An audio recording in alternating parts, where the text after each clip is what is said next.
Good morning. Today's class will be discussing about the transcriptional regulation of plant genome. So before going to the topic, we should know what is transcription. Transcription is a process by which the information in a strand of DNA is copied into a new molecule of messenger RNA, that is mRNA. Or it is otherwise called a process by which the information stored in the DNA is transferred to an mRNA through the synthesis of RNA is known as transcription. So coming to the transcription and the central dogma of life.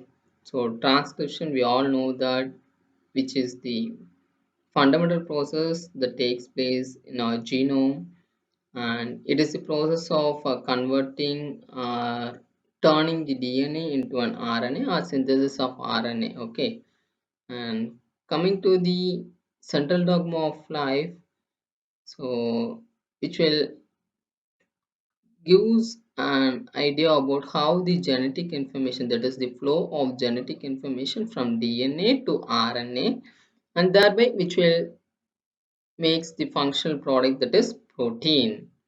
So what are all the components that are needed for the transcriptions are transcription? So it is in need of a gene.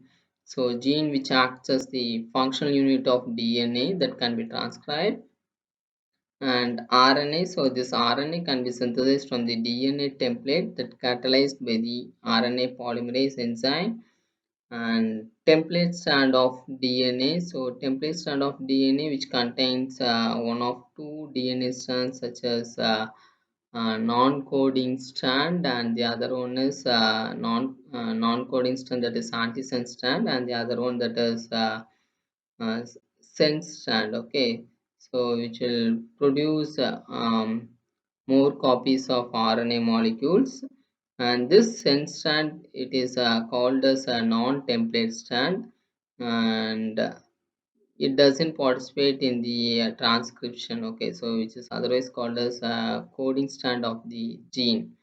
Okay, so next one, that is it needs some primary mRNA such as codons for same base sequence as coding strand, and some of the substrates, so which may be of ATP, GTP, CTP, and UTP. So which may be of ribonucleoside triphosphates, and enzymes such as DNA dependent RNA polymerase, that is very much responsible for the synthesis of RNA in 5 prime into 3 prime direction. Okay, so with the help of DNA template.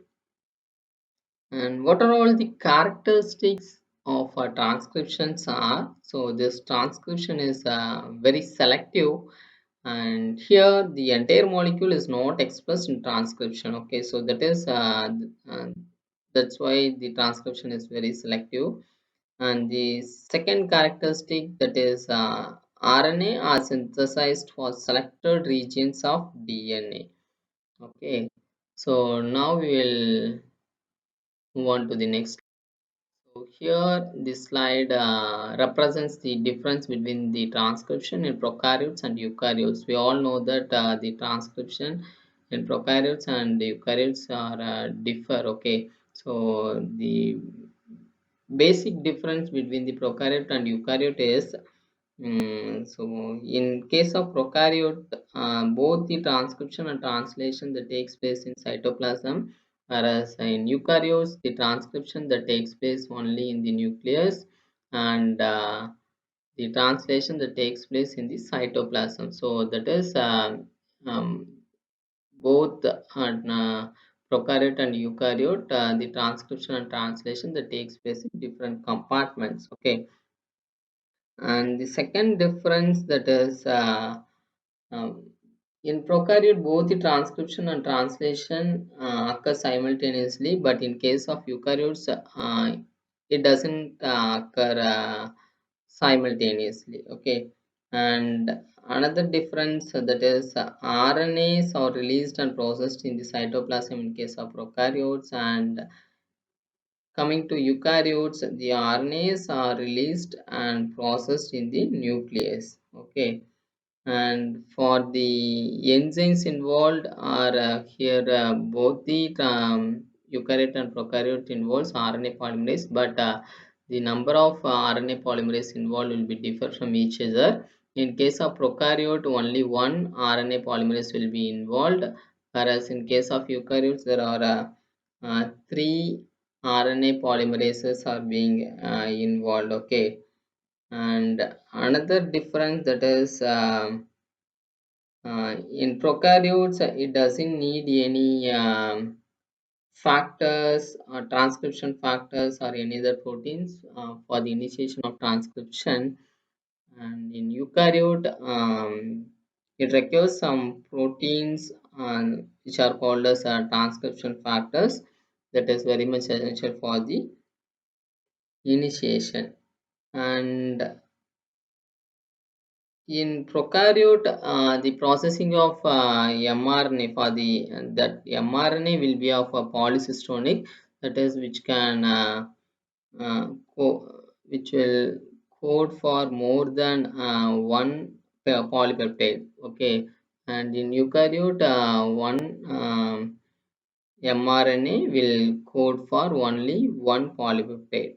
And the another major difference between prokaryote and eukaryote is, in case of prokaryote, there is no processing of mRNA, and in case of eukaryote, there is a processing of mRNA is essential. Factor 2H, which will play an important role in promoter, in releasing the promoter. Okay, so these are all the significant roles of each transcription factors. And for the promoter release and open complex formation, so some of the hydrolysis of ATP is being takes place by the RNA polymerase, and this hydrolysis of ATP is mediated with the help of transcription factor 2H. And this transcription factor 2H is an 10 subunit protein, so which contains both ATPase and protein kinase. Okay, so which will form the transcription bubble, and finally the promoter will be escaped. And the next step, that is elongation. So elongation here, the once the promoter are escaped, and which will shed most of the transcription factors for initiation.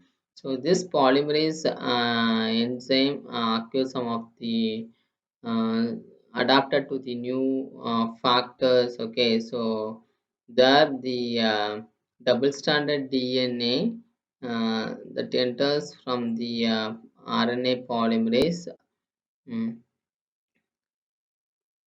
is unzipped to avoid the template stand for RNA synthesis. Okay, so that takes place in the elongation, and here the DNA RNA hybrid form base pair is being formed, and some of the elongation factors are needed, so which will stimulate the elongation process in the transcription. Okay, and some elongating polymerase along with some of the protein factors are being involved, and during the uh, elongation process, some of the mechanism that takes place. Okay, so such as polyadenylation, capping, and splicing. So we'll see that process in the upcoming slide.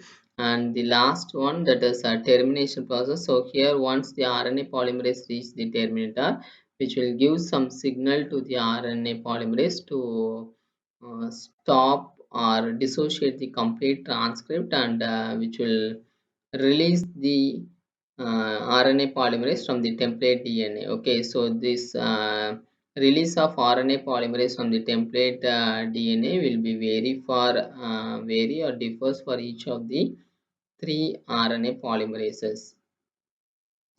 And this termination process that takes place with the help of factor dependent or factor independent. And for the factor dependent, it needs some specific transcription termination factor, and for factor independent, it doesn't. So for the factor independent, the RNA polymerase 3 itself can terminate the transcription efficiently without the need of additional factors. Okay.